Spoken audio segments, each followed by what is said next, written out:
Today on the Foundations of Computational Economics course in video number 22, we will be talking about successive approximations, which are often also referred to as fixed-point iterations. So what is this? The successive approximations is a solution method for equations of a particular type, namely the so-called fixed-point equations, where the variable x is represented by some function of x. Of course, this converts to a normal sort of type equation where we're looking for the roots, but this here is called a fixed-point condition, and you can think of x as being scalar or a vector. This is what the fixed-point iterations or successive approximations are used for. This is a fairly general approach, and you can think of converting any equation g of x equals 0 into this form, but unfortunately it doesn't work every time. It's not guaranteed to work. We'll see when it does and what the conditions are. So what's the algorithm? It is very simple. It's basically you convert this fixed point condition directly into the iterations, where the next iteration, indexed n plus 1, is basically just calculated directly from the previous iteration x. And then the algorithm is basically comprised of an initial condition x naught, which has to be chosen somehow, and then a loop over successive approximations of x. That's the name, using the f of x function. And of course, this iteration has to be terminated when x t plus 1 or I plus 1. Oh, and I'm using n here and I here, but it doesn't matter. So the next iteration x is close enough to the previous iteration x. Okay. We've seen this already, of course. If you remember, the first method that we looked at in the previous video on calculating the stationary distributions in Markov chains was exactly successive approximations. That's because we had this fixed point condition there, where the distribution psi star was given by the equation psi star equals psi star times transition probability matrix P. So it's essentially, we had this f of psi being defined as a matrix multiplication. So we've seen this already, actually. But as I said, the method is fairly general and can be applied to many different problems. Now, the central question is whether it will converge. As we've seen, for the irreducible and aperiodic Markov chains, it will converge, and moreover, it will converge from any initial condition, which is quite powerful.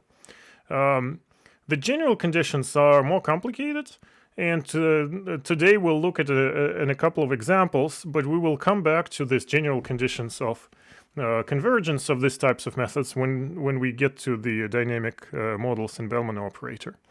And the keywords here is contraction mapping, essentially.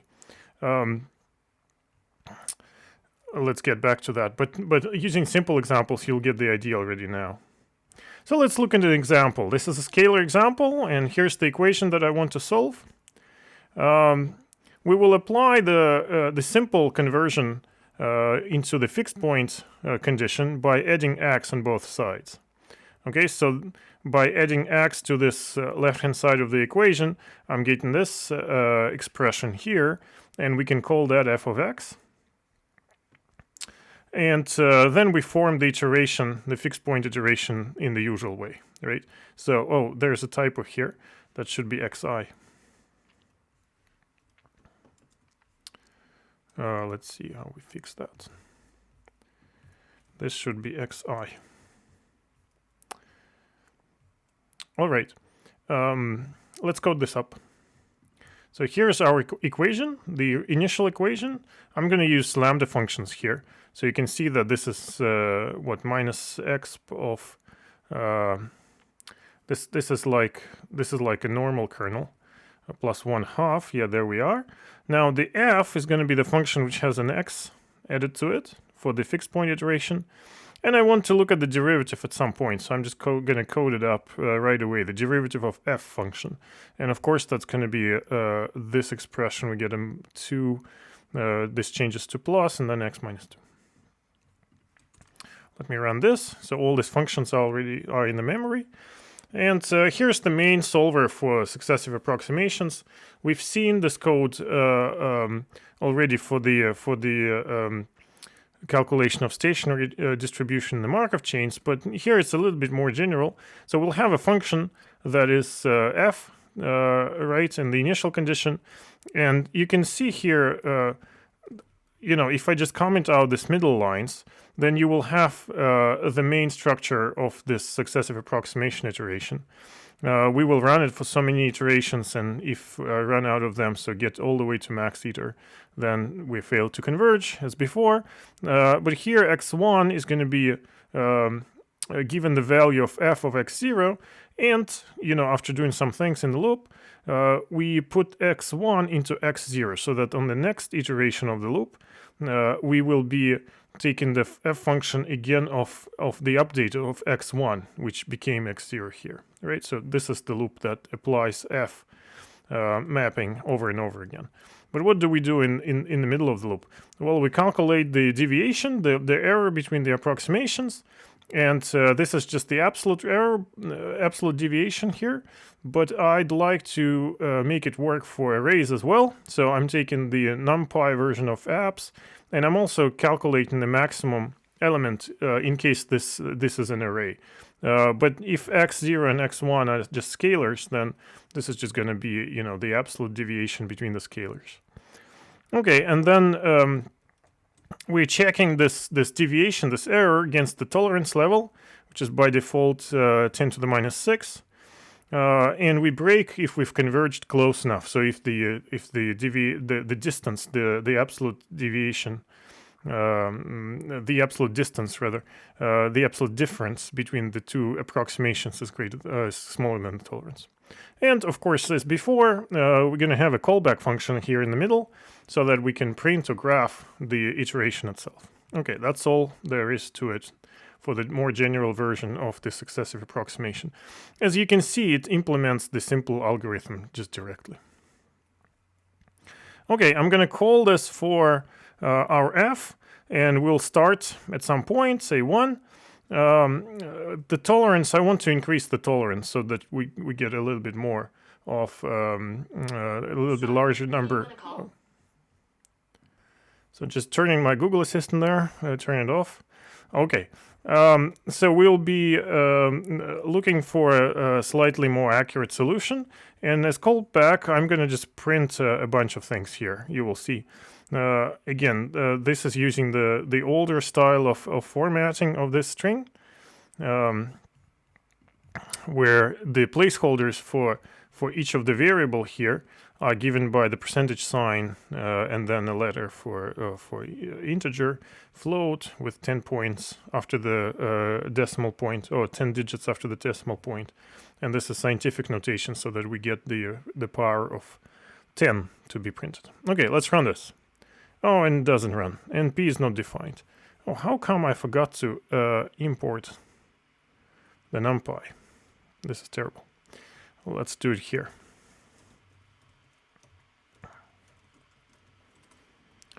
Important to... oh, there we are. It's coming next. Okay. Right, so here is the run of an algorithm. And you can see we started with x naught equals 1, but already on the first iteration it's updated a little bit.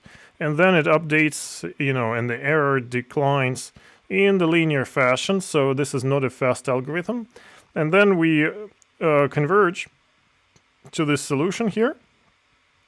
And the residuals in the original equation that we wanted to solve, this one, is compared to the error, right? It's a difference from 0 by this tiny amount, which we can also increase even further, right? So we can bring it down even more by just changing the tolerance here. Let's go back to 10. Now let's see what happens if we start the algorithm at different points. So imagine that I start Let me rerun it. 12 iterations. Let's start at 1.5. 13 iterations. Became harder. What about 0.5? 14 iterations. So as you can see, the starting value really changes the amount of work that needs to be done. If I started somewhere far, minus 5.5, well, it will take 26 iterations now. And also notice that's kind of strange. In the beginning here, all of the errors seem to be the same. It's like, 0.5, 5 times 10 to the minus 1. And you can see that, yeah, the changes just changes by 0.5 all the time. Is that a general rule? Yeah. 36 iterations. I've just added 10 iterations, and you can see that this just changes by 0.5 all the time. Interesting. Now, if I say I go to the other side, 2.5, we're back to 15 iterations, and 0.75, 17 iterations, 0.85, 99 iterations, and it failed to converge in 100 iterations. Oh, that's interesting. So sometimes, as you can see, it may not converge at all. What if I ask for more iterations? So I'll change max iter to 200. Still didn't converge in 200 iterations. What about 2.8? Oh, converged. So it seems that, 2.8 here is some critical value that makes the method not fail to converge. Let's see. So what's going on? Well, of course, to understand properly what's going on, the best way is to make a plot. So let me get ready for making plots. Matplotlib here, matplotlib inline. That's for placing plots into the Jupyter notebooks. And I like to increase the size of the plot right away. All right, so we will be doing the plot from A to B, and so these bounds are just defining the x limits on the plot, and we will start from different values. So here is our initial sort of run. How are we plotting it? Well, first we'll create the grid using the operator linspace from NumPy, and this fills the space between A and B with so many points, and 100 should be enough, but maybe 1,000 if you want. And then we'll just plot two things. The second, we plot the xd and f of xd. So this is just plotting the function. But also, I'm going to plot a straight line between 2 points, AA and BB. So these are x coordinates and these are y coordinates of 2 points. And this will just create the 45-degree line, which is important, as you will see. And now, if I just skip the PlotStep function here, and this initializer of the counter for the number of calls of the PlotStep, what I'm doing is I'm calling the solveAssay again, but I'm giving it a callback, which is a PlotStep function. So let's see what the PlotStep does. Remember, the plots are already drawn for the line and the 45-degree line, and here so the main body of the function is under the condition that PlotStep.counter is less than 10.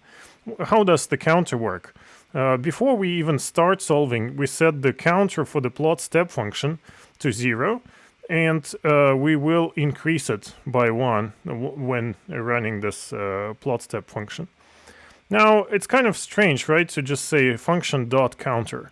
Well, remember, everything in Python is an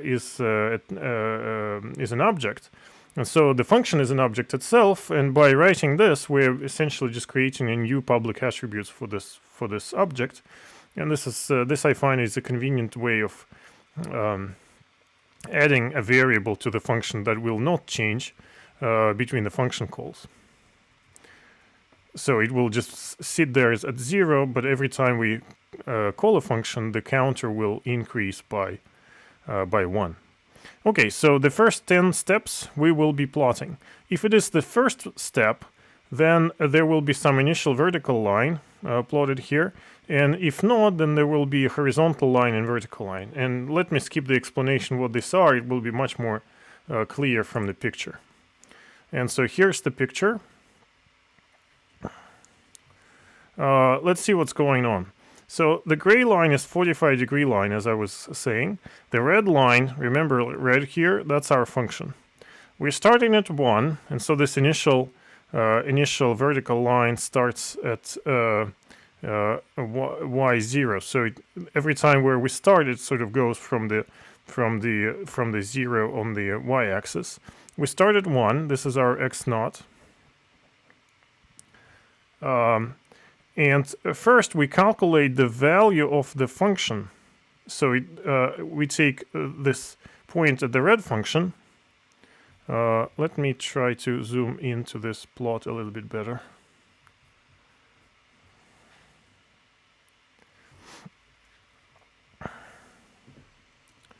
So we start here. The first step, we calculate the value of the red function in the first iteration here.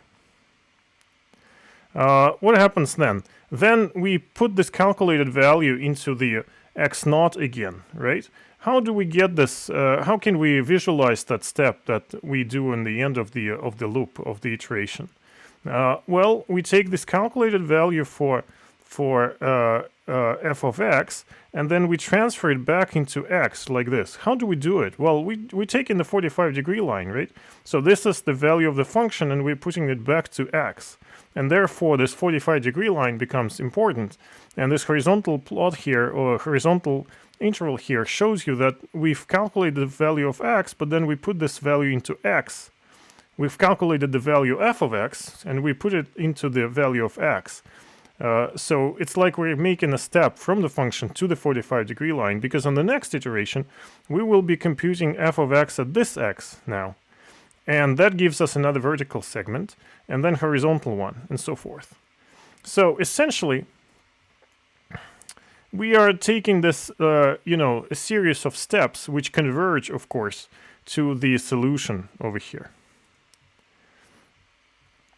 Let's try a different starting point. For example, 0.5. So we will take 0.5 and then go to the function, 45-degree line, and so forth. And we will converge again into the solution here. Why is this a solution? Well, we're plotting f of x, the red line, and that needs to be equal to x, right? So we have to have the intersection between the f of x and the function which is y equals x, the function that is equals x, and that's exactly the 45-degree line. Say if we start from 0 here, then again we're converging in this nice manner into the solution. All right, let's look at some other examples. Here I'm going to be starting from 2.75, and so I just want to make the graph a little bit bigger. And you can see how that works. Remember, 2.8 was a critical point. So 2.75, even though I'm getting a little bit off the plot here, well, let's put it back in like this. So first, I'm taking the value of the function, going to the 45-degree line, then value of the function, and so forth. And as you can see, we converged nicely again to this solution. But what happened when we don't converge? So let me draw this picture. That's what's going on, right? There's another crossing point here. And if I start left of the crossing point, right of the crossing point, it seems that the function, because it becomes above the 45-degree line, it throws us off more and more and more. And, we can do it for 100 iterations. Moreover, if we look at the longer term, you can see just how the red line becomes an equal distance, almost parallel over here in this region here, parallel to the 45-degree line, and that creates this equal size steps of 0.5 essentially as we do the successive approximations. And that was the same nature with the equal steps in the beginning if we started with large negative values. So here we are. So this is how this particular example works. So which conclusion can we make from all of that? And this can be proven quite easily in a logical way.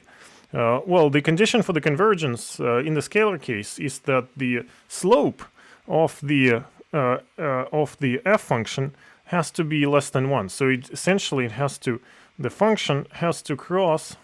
Let me draw this picture here. If this is 45-degree line, then the function has to cross from above. I'm sorry, from below.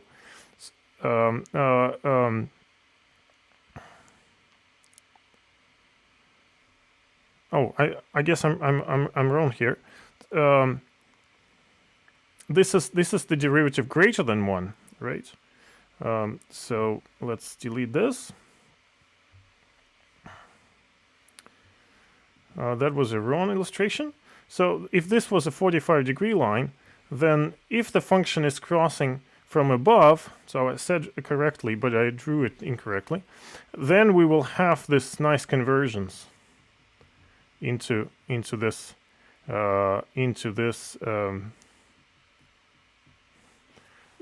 equilibrium. And then of course this is what's called the stable solution or stable equilibrium.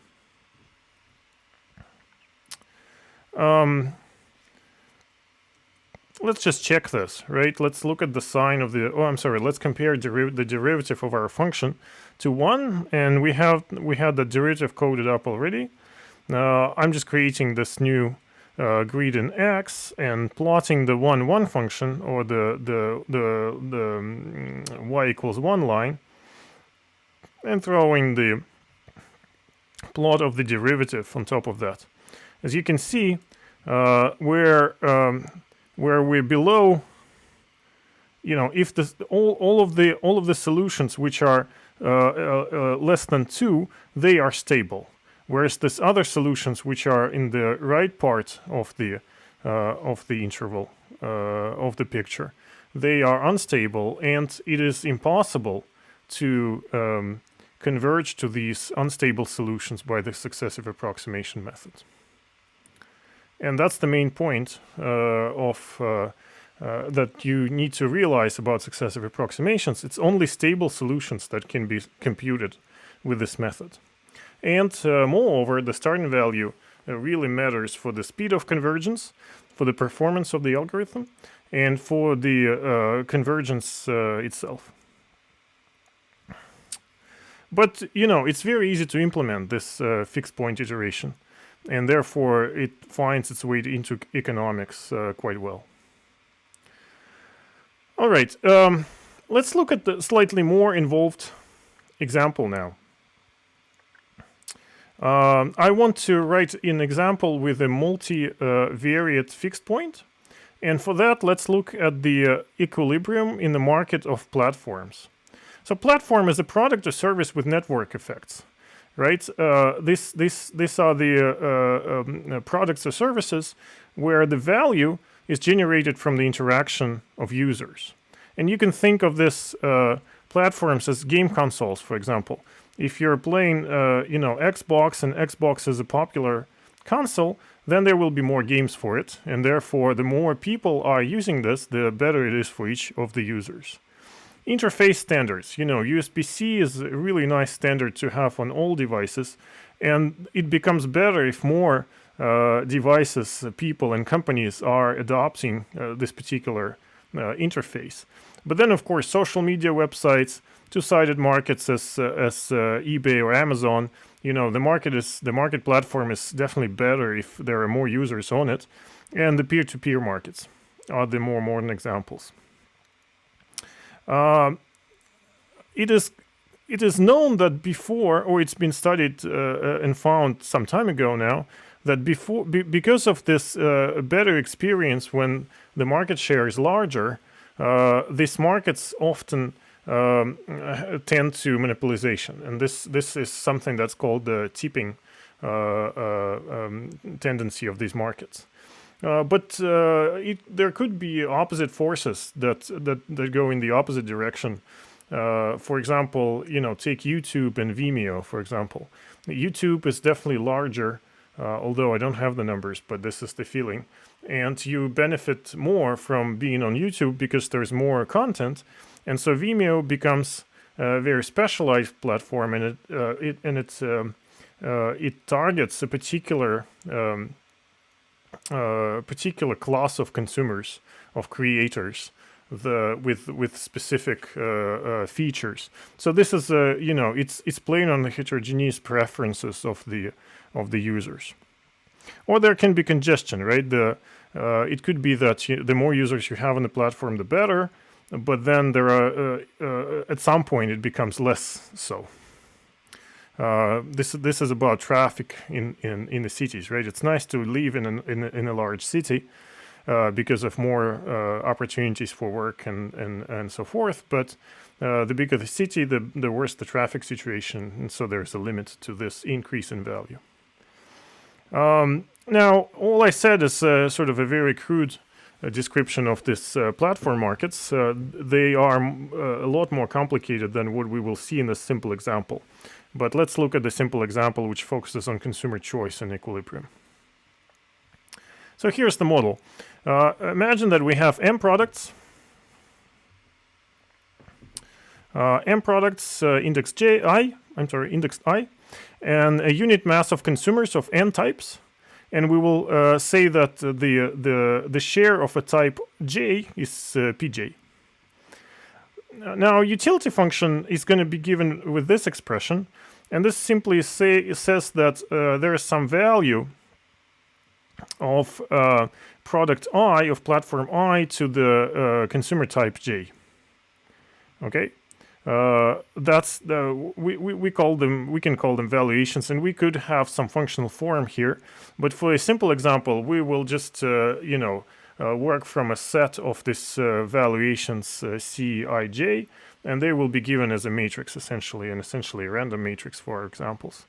But then what's important is that there is the second component, which is the market share of each product, of each platform. And so the greater the share of the platform, the better it is for the user. It increases utility of platform I. So that's the general setup.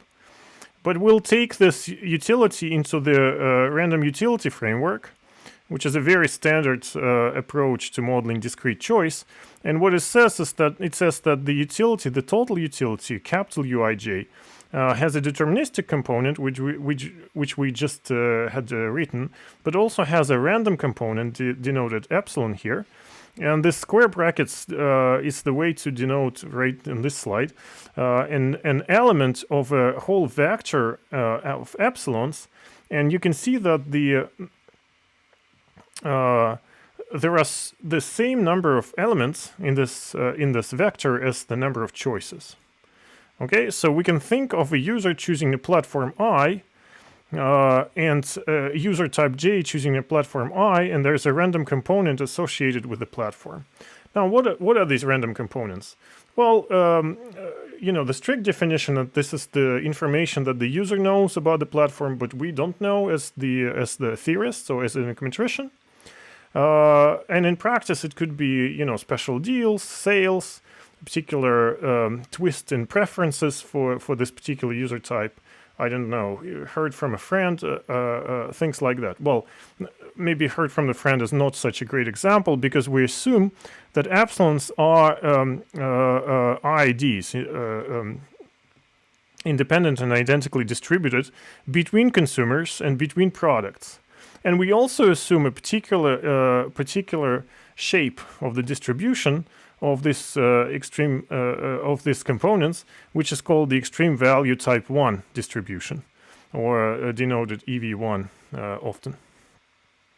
There are some theoretical foundations for this distribution type, but what we care about today is that it leads directly into a larger choice probability structure.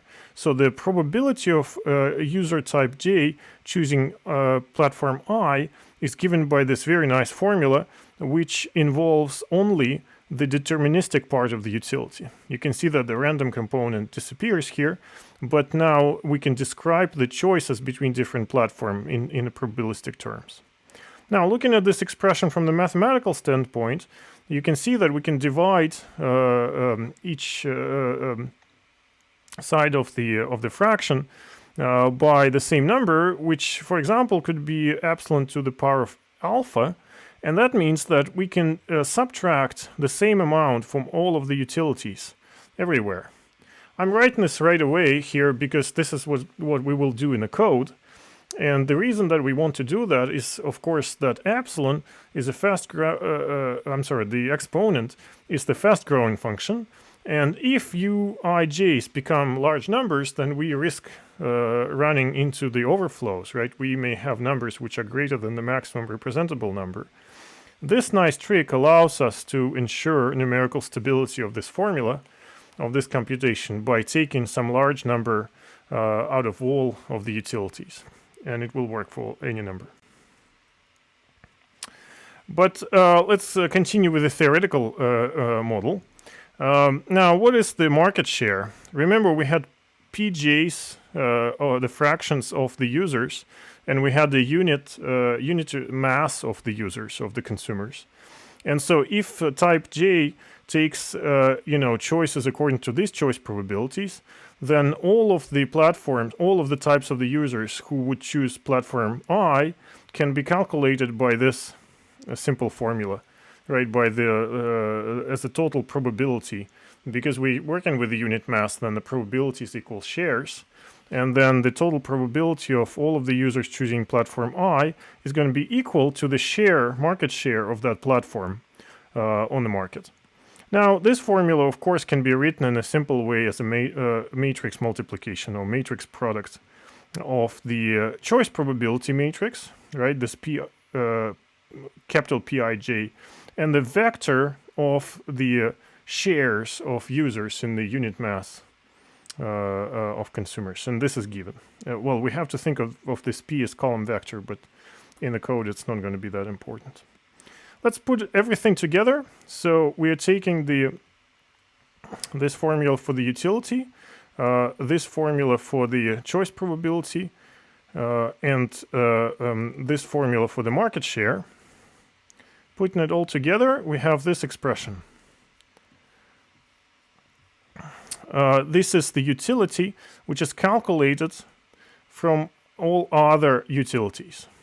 Can you see that? And it's a little bit tricky here with the indices. So in the denominator of this fraction, we are summing over all of the choices that the user could take, k, conditional on the type t that we sum up with this weights here. Right, so we have t for types, k for choices, but I propagates into here, and j propagates into here. What is this? Well, if you think about it, we can write this equation, or this equation, for each I and each j. So essentially, we had written m times n fixed point equations. Each variable here, uij, depends on all of the rest of uij's through this slightly complicated formulas, and therefore this is really a system of equations with m times n variables, and we have m times n equations. So essentially, we have to work with a fixed point condition in the space, in the mn dimensional space of utilities. And this we definitely can do, and let's just code it up. Let me go to the normal notebook mode here, and increase font size. Okay, so we will write this as a class to be able to work with objects, models as objects. And this is usually a convenient way of doing this, because you can store parameters of the model inside of the class attributes. And you can have a few of the models with different parameterizations, for example, in the same workspace floating around, and compare their results, or compare the implications that different parameters have. So class model, it will be initialized with two parameters, which is essentially the dimensions of the model, m and n, and we will store them as object attributes, so self dot. Now, as I said, we are not working with any data or any particular values for the evaluations. So I'll just generate random values for C for these valuations, and this has to be a matrix n m by n. Remember, and we will use the numpy random uniform function to generate these values. This will give us a matrix m by n of numbers between 0 and 1. And now for the distribution of types in a population, I'm going to use a similar function, but this draws from Dirichlet distribution, which parameters are given as arguments. And Dirichlet distribution essentially produces fractions, right, or like choice probabilities.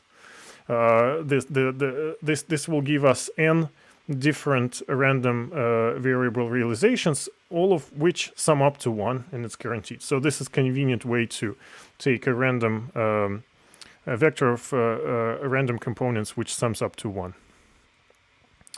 But as we run the code over and over again, we will get different realizations of this C and P's. And these are the fundamentals of the model, of course, here. Okay, there is a wrapper function, and that's object representation. The representation is going to be a string, so we just return a string, which is formatted. So we'll see the output. It just describes the model. And here are the important bits.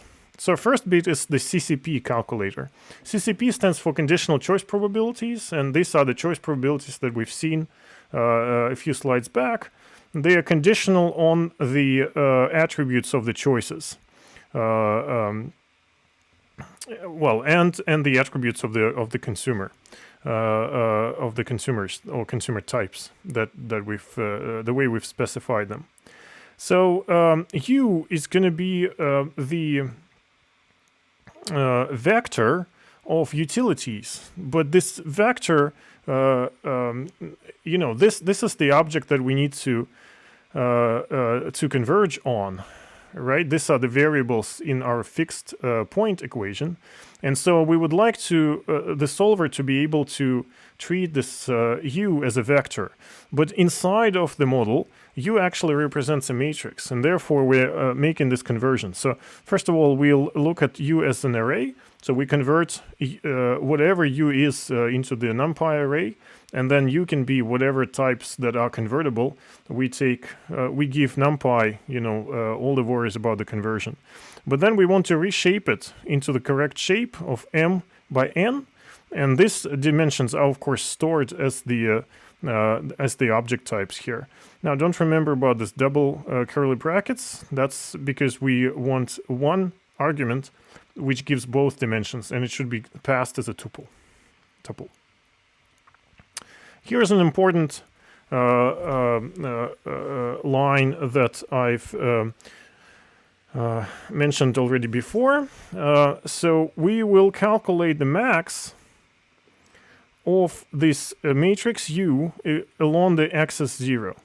So I have to say that the way we've reshaped the matrix is going to represent choices in rows and consumer types in columns.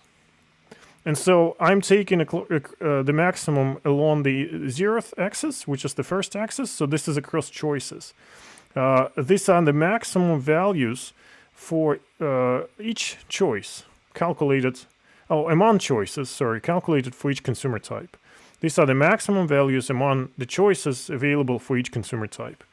And when I take them out of the matrix U, this is the trick of taking a constant out of all the values of the choices, and it can be labeled, or we label it demaxing of the utilities. Now, this will ensure that all of the exponents which are calculated for the numbers less than 0, less or equal to 0. And of course, numpy, if there is a huge negative number, it will just become 0. So we are ensuring that the calculator for the choices is going to be numerically stable here. And that's why we've written this alpha expression back here. Okay, next step is to calculate the exponent of all of this. This is still a matrix with choices in rows and consumer types in columns. eSum is summing that matrix, now the matrix E, along the vertical axis. So this now creates the vector of sums of E of the exponent for each consumer type. And finally, we can divide the matrix of E by the sums, and this gives us now the matrix of choice probabilities. This choice probabilities is a M by N matrix for each consumer type in columns and each choice in the row. Okay, so this is the calculator for the matrix P, essentially. Let me go back to this. We've calculated matrix P. That's what happened here by using this formula. Okay, now I want to calculate the shares of the market for different products, and here I'm going to be using just the matrix multiplication, right? And therefore the code becomes quite simple. If PR is are the choice probabilities, then we just calculate this shares as the matrix multiplication, where self P is, if you remember, that's the population structure, population composition. This multiplication will in Python produce a one-dimensional vector, but we want to output it as a column vector. And remember from the videos on NumPy, this is the trick that we can use to convert the one-column vector, one-dimensional vector into a column vector. So it's like we're adding the second dimension, unitary dimension to the out vector. Okay, with these two functions, we are ready to formulate the fixed point equation. What happens there? So we take this vector U of valuations of utilities. We calculate choice probabilities from this vector U, and this returns the matrix of choice probabilities. Then we calculate the shares from this matrix using the self-shares method that we just went through. Finally, we calculate the new approximation of the matrix of utilities according to the fixed point equation, where we take the matrix C of valuations and add the shares as a column vector, and so it's broadcasted to each of the columns. So for each of the consumer types, we now have the new vector, the updated vector of utilities. And remember, in order for the fixed point calculator to work, we want to return a one-dimensional array, and so we do the opposite reshape to the M by N vector, opposite to this reshape in the calculator of the CCPs. This is all there is to it, and we can just use our usual solve SA with the appropriate fixed point equation. Okay, we made it work with vectors, and so therefore we can use it directly. There is a slightly different print on the iteration here, and of course we have to initialize the model. The model is written as a class, so we want to create the object, which I called MD here, from this class. You can see this is going to have 3 products and 2 consumer types. We'll print it just to see on the screen what sort of model we've created. Successive approximations from 0 utilities, that means that we will start the calculation from all zeros, and that's an easy starting point here. We'll see whether it converges or not. It will. Once it does, we say equilibrium found, and then we can print CCPs and shares just to take a look. So here we are. Number of platform products is 3, M equals 3, consumer types 2. This is now a random composition of the consumers. that was initialized at the initialization or drawn at the initialization of the model object. And the utilities are also randomly initialized here. What we can say, there are 3 products, 2 consumer types, approximately equal shares. Consumer types of consumer type 1 prefers the third product to the rest, or slightly to the second, and consumer type 2 prefers the second product. So my prediction is that third and second product are going to be having a greater share, and then probably because of this not very low valuation, we'll see a lot of second product actually on the market. But here's the solver. It outputs the errors and the iteration number.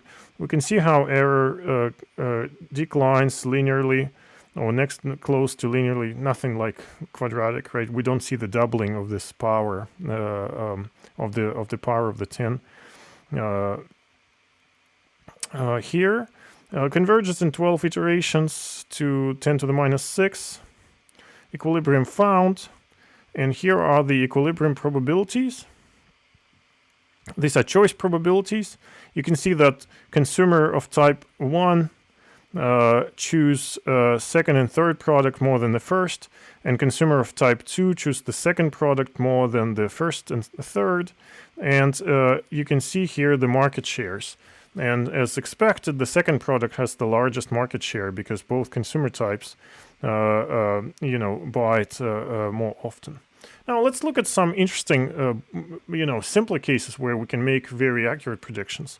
So for example, if we have just one consumer type and one product, what should we expect? Well, we expect the complete market to be filled with this one product. Unsurprisingly, whatever the utilities population composition is just one, right? Because all the population is one type. Here's the utility, and the probability is of course 1. So this is quite trivial, but it's nice that it works.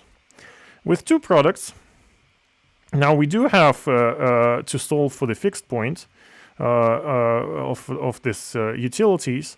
The utilities are drawn to be 0.6 and 0.1, 0.61 and 0.17, and the market shares essentially correspond to the utilities of these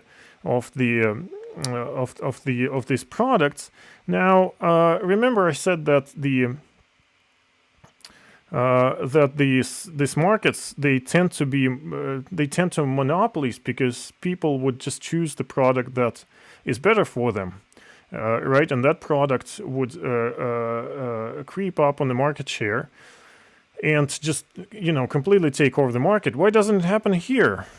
Because see, there's one type of consumers, they clearly prefer product number 1 to product number 2, and yet product number 2 has some market share, even though it's not very large. What's going on here? Oh, I'm actually going to give you 10 seconds to think about it.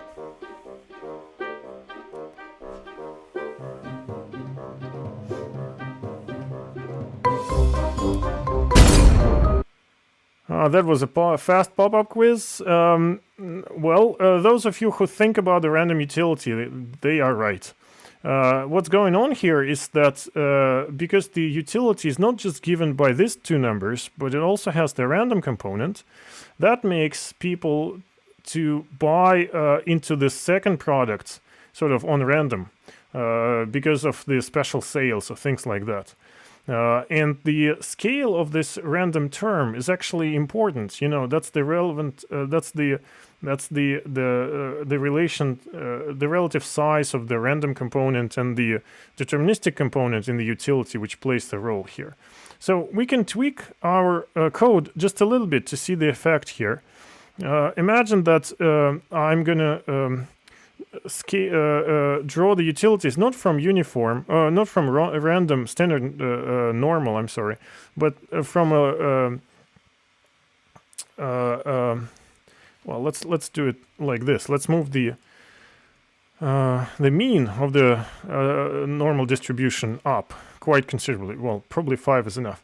So what's going on here? I'm increasing all of the values of the products. I'm increasing all of the values relative to the random term. That's how we should think about them.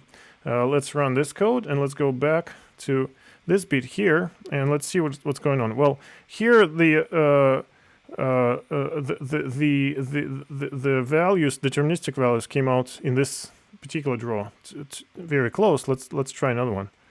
Oh well, they have to be very close, right? Because I've added 5 to them. Now these are different enough, 5.02 and 5.12. Let's look at the market shares. Well, they are almost the same. Okay, I need to do more.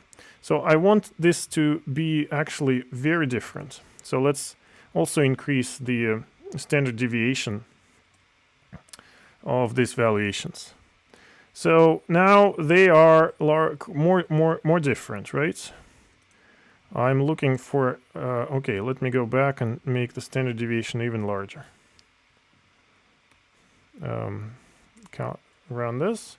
Run this. I'm looking for these numbers to be very different. Well, 0.3 is probably not that different, although, you know, it's already showing the market shares. One is almost 1, that's for the more preferred product, and another one is almost 0. So just to repeat again, what happened here? Because the utilities, the deterministic component in the utility is now much larger relative to the random component of the utility, then this randomness in choice plays a lesser role in determining the market shares. It's like the difference in values is large, and the values themselves are large compared to you know, this random sale events that used to make people buy into the second product. Let's look at 2x2 case with these valuations. So here you can see that type 1 consumers prefers quite strongly product number 1, while type 2 prefers even strongly product number 2. And there is approximately equal number of equal fraction of consumer types. Well, that leads to the equilibrium where the shares of the two products are approximately the same. But you can see that people from the second consumer type, almost exclusively buy second product, whereas people from the first consumer type almost exclusively buy the first product. That's the equilibrium. If I increase the number of products to say 5, well, we get a richer picture here, but the successive approximation still solves this fairly quickly. Here are the market shares, and you can see, oh wow, the product number 1 has more than 90% of the market. Why is that? Well, it's preferred by the first consumer, and it's very much preferred by the second type. And the second type, as you can see, is the majority of population. So it's this margin of the first product being so much better than the other products for the second consumer type, who are the majority of the population, that decides this final distribution. Let me run a large model and see how this scales.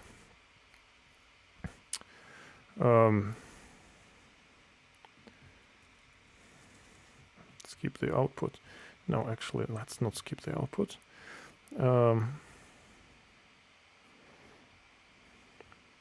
See, it still found the equilibrium fairly fast in 6 iterations. And what's the equilibrium? I guess it's closer to normal, to uniform.